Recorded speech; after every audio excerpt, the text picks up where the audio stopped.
আজ আমি দাঁড়িয়ে আছি যশোর জেলা বাগারপাড়া অন্তর্গত খাজুরা বাজারের চিত্রা নদীর এই ব্রিজের ওপারে।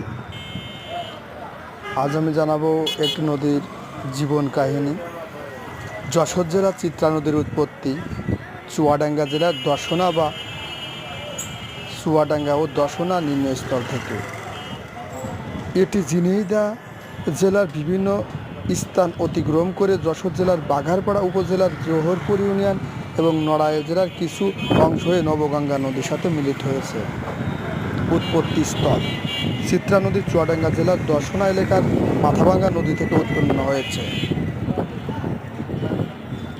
নদীটি ঝিনাইদহ জেলার কোটচাঁদপুর ও কালীগঞ্জ জেলার যশোর জেলার বাঘারপাড়া উপজেলার ভিতর খাজুরা দিয়ে প্রবাহিত হয়ে সীমাখালী হয়ে এটা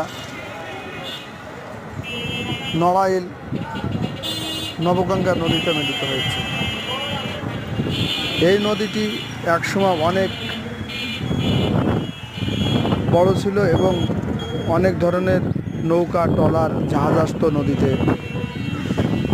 ছোটোবেলায় এই নদীতে আমরা সাঁতার কেটেছি, এই নদীতেই গোসল করে করে আমরা বড় হয়েছি।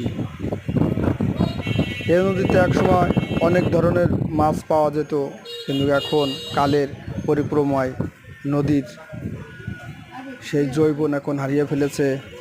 এখন আগের মতো নদীতে আর জল নেই এবং নদীতে আগের মতো আর স্রোত নেই।